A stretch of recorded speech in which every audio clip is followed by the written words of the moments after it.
Hey everybody, I wanted to make a quick YouTube video on how to extract transmission fluid easily out of a 1992 Grand Marquis, which is now a classic car actually.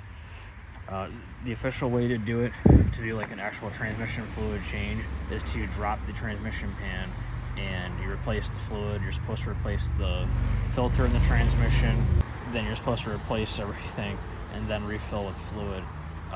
So you end up like with a 5-quart fluid change or so when you do that. But the problem is that's super invasive for the car, and I don't want to risk stripping out any sort of transmission pan bolts or having it be impossible to find a gasket again, which you have to replace when you do that method. So what I've done instead is I bought a extractor pump specifically for oil and transmission stuff. So this is actually an electric driven pump, and this was a whole whopping like $20 on eBay. So this is a very inexpensive setup. Basically you have a very thin tube. This is maybe 6 millimeters in diameter. Go down where the transmission dipstick is, and I actually only insert it as far as the transmission dipstick would go normally, because I don't want to risk getting the tube stuck in the car, because if that happens, that's a disaster, because then you have to figure out how to try to get that tube free, and that would be really not cool. So the whole idea of this setup is to be less invasive about changing the fluid, and that's why we're doing this way. So getting the tube stuck would be counterintuitive. So what I've done is I've put a piece of tape on the tube that marks exactly how long the normal dipstick goes in for. So let's go ahead and pull this out, right? And I have the transmission dipstick over here. And I've already extracted the fluid from the car, and I'll put that in this video as well. So what I did is I lined up the transmission dipstick and this tube that was straightened to the point where the ends were even. And I followed up the tube, and then I put a piece of tape right there in line with how far down the dipstick goes in, and actually just a little bit shorter on purpose, because I do not want to risk this tube possibly getting stuck somewhere in the transmission. That would be really stupid.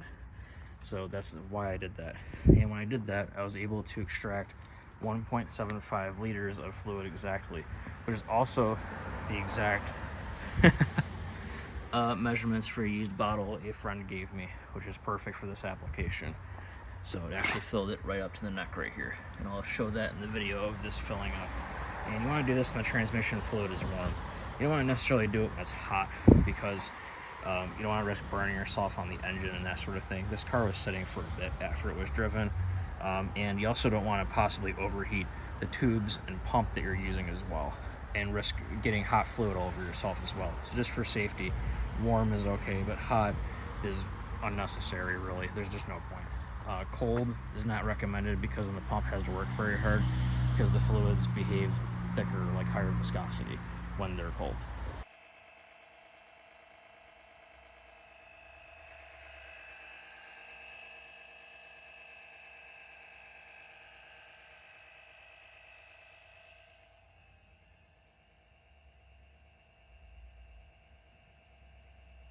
So what I'm going to do next is I'm going to go ahead and refill the car to the correct level with fluid. So in my case, because I know exactly how much I pulled out, 1.75 liters worth, I'm gonna end up putting 1.75 liters back into the car, because it was already at the correct level before. So that'll be perfect.